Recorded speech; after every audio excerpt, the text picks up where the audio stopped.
Fala, minha turma querida, tudo bem? Bom dia para vocês, tá certo? Professor de produção textual. Iremos hoje dar uma retomada às aulas de produção textual, tá certo? Hoje, gente, nós iremos abordar um tema chamado relato, tá? Como o próprio nome já diz, relato é você relatar algo, é você falar algo ou alguma coisa, tá certo? Só que para relatar, gente, nós iremos ter algumas características. Por exemplo, a palavra relato ela significa uma narração pormenorizada. O que é isso? Vamos lembrar o conceito de narração. Para ter uma narração, nós precisamos de alguns elementos. Vocês lembram? Não, né? Mas vamos dar uma lembrada. Para ter uma narração, eu preciso ter um narrador, que ele pode ser observador, ou seja, ele narra de fora, como um narrador de futebol, né? Um Galvão Bueno da vida, que a partida está passando e ele está narrando o que está acontecendo. Ou pode ser um narrador personagem, parecido com o Capitão Nascimento em Tropa de Elite, né? Que ele narra e participa do filme ao mesmo tempo. Na narração é obrigatório ter o tempo, o espaço e o enredo, tá? Além de alguns personagens, tá beleza? Então isso eu preciso ter em uma narração. Eu preciso ter no relato uma exposição, uma mostra, tá certo? Eu vou precisar algo, vou precisar mostrar uma história, vou precisar mostrar a vida de alguém. No relato pessoal vai ser a minha vida, como o próprio nome já diz, né? Então é mais uma característica do relato. E por fim, a descrição. O que é descrever? É você apresentar um fato em minúcias. Perdão. Por exemplo, quando nós vamos a um campo de futebol assistir a um jogo ou quando vamos a um filme, algumas pessoas têm uma característica, uma inteligência para descrever mais do que as outras. Tem gente que assiste um filme, quando o filme vai começando, ele já vai desenrolando como é que vai ser, né? O final como é que pode ser, ou uma série. Tem gente que assiste a um jogo e assiste com tanta cautela que se você perguntar, quando você chegar em casa, for contar o jogo para alguém, essa pessoa vai dizer, não, você vai ver um jogo diferente. Porque você viu tantos detalhes lá nesse jogo que eu estava presente e não vi. Porque esse poder descritivo, algumas pessoas têm de mais, né? Outras têm de menos. Então a descrição é apresentar alguma coisa com minúcias, como eu falei, tá certo? Um relato é uma narração pormenorizada de experiência de vida. Logo, o assunto é abordado sob o ponto de vista de quem o relata, o narrador. Opa, então agora eu já sei qual é o tipo de narrador que eu vou ter no meu relato. É o narrador personagem.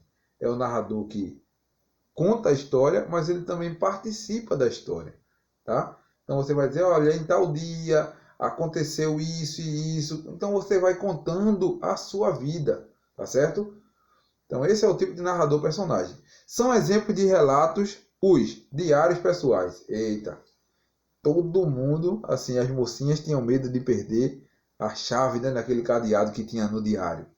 Aí tinha um cadeado lá enorme, uma chave bem pequenininha e um cadeado, a chave menor ainda. Mas todo mundo tinha medo, né? Porque ali estava o quê? Ali estavam os segredos, né? O crush, o nome do crush, né? O nome do boyzinho, o nome da boyzinha, estava lá anotado no diário. Então, era algo pessoal. O que era que aconteceu? O que era que acontecia nesses diários, né? Você ia para a escola, aí você brigava com a sua melhor amiga. Aí colocava lá, querido diário, hoje eu briguei com a minha melhor amiga, por conta disso, disso e disso. Porque ela não quis pagar o meu lanche, porque ela falou alto comigo, enfim. Brincadeiras à parte, eram coisas pessoais que aconteciam no dia a dia, tá certo?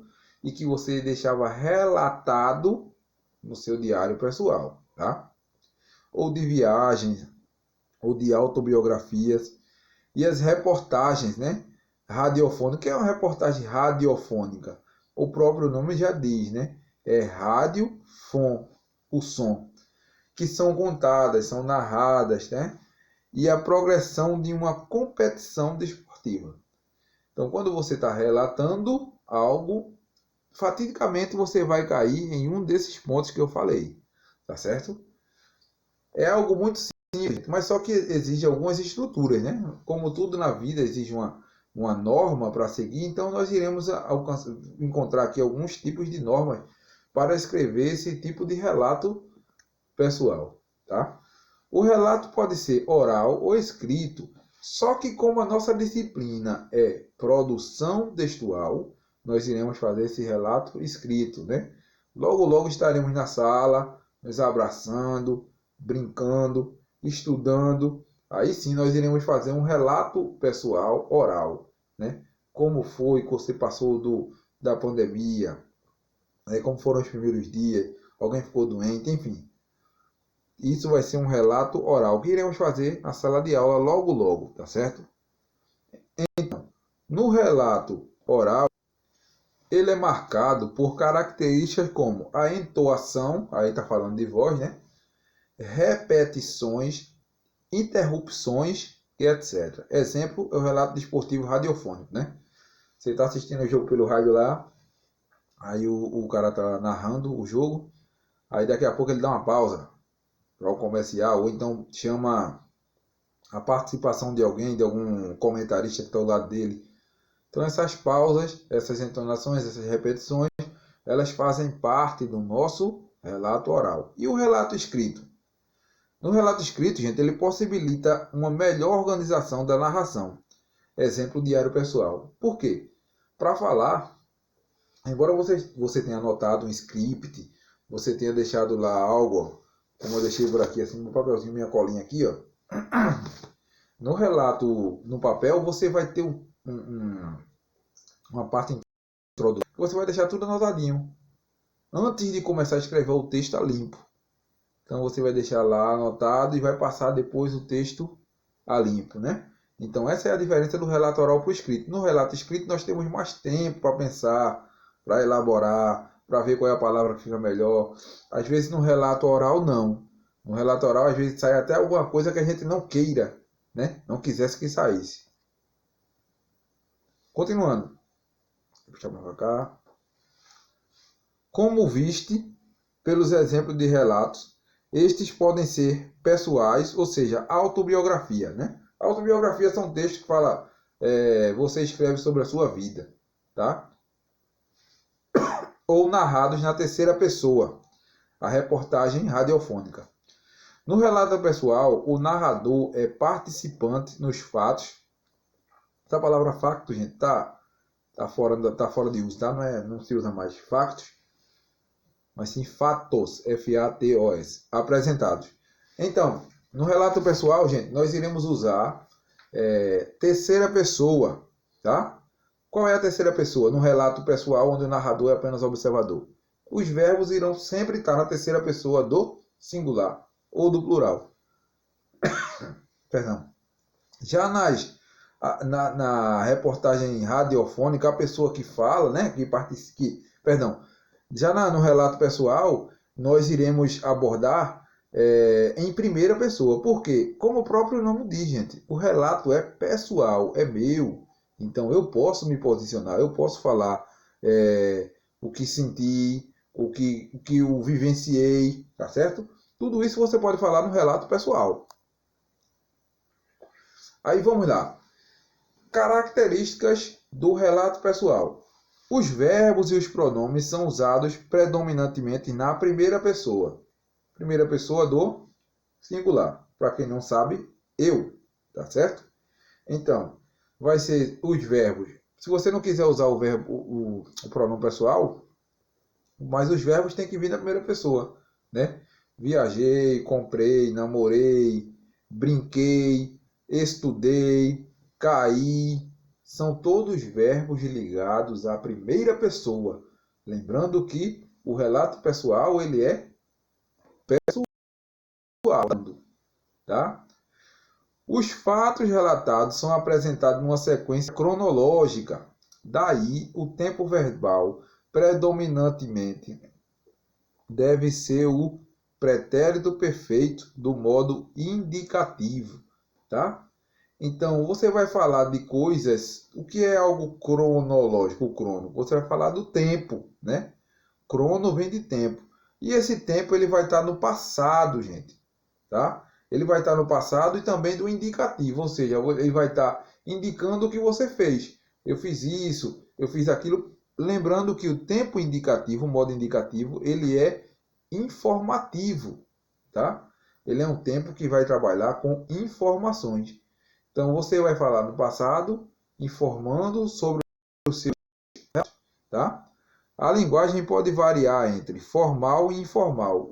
Lembrando, linguagem formal é aquela linguagem certinha da gramática, né? Que você não pode usar o PQ, tem que usar o porquê. Você não pode usar o VC, tem que usar o você, tá certo? Então, nessa linguagem, você vai variar entre formal e informal. Lembrando que quando você for usar o informal, você vai usar a velha aspas, tá certo? Porque nem todo mundo vai entender aquela palavra. E a aspas, ela serve para isso. Quando for uma palavra que seja uma gíria, ou que seja alguma palavra que você usa no seu grupo que ninguém conhece, você vai usar aspas, tá certo? Dependendo do grau de intimidade entre quem relata e o interlocutor ou leitor. Lógico que se você vai falar, vai ter que ter alguém para ler, tá certo? E a pessoa que vai ler, nem sempre ela vai compreender a sua linguagem. Então procura escrever na medida do possível para que as outras pessoas entendam, tá, gente? Não usa muita gíria, não, porque mesmo sendo permitido nesse tipo de texto aqui, talvez uma gíria sua você seja mal interpretada ou interpretado, uma pessoa não entenda do outro lado. Então usa uma linguagem mais simples e mais formal, tá? Bom, gente, ficamos por aqui, tá certo? Deixa eu só tirar aqui. Ficamos por aqui. Estamos vivendo dias muito difíceis, tá? Sabemos da dificuldade que estamos enfrentando. Essas atividades que estamos passando não vale nota, não vale ponto, mas vale algo muito interessante, que é o conhecimento, tá? Conhecimento é algo que você vai ter para o resto da vida e ninguém vai tirar seu. Não se preocupe nesse momento com nota, com ponto, não. Procurem adquirir o conhecimento, fazer as atividades, tirar dúvidas, porque mesmo que não esteja valendo ponto, mas lá na frente o que você está aprendendo agora vai lhe ajudar e muito, tá certo? Então ficamos por aqui, pessoal. Na próxima aula estaremos de volta com mais tópicos de redação. E agora, gente, eu vou estar aqui no chat respondendo para vocês as dúvidas que vocês tiverem sobre essa aula, tá certo? Então, quem tiver na dúvida sobre essa aula, eu vou estar no fórum respondendo e tirando a dúvida de vocês, tá certo? Forte abraço para vocês, tenham um bom dia.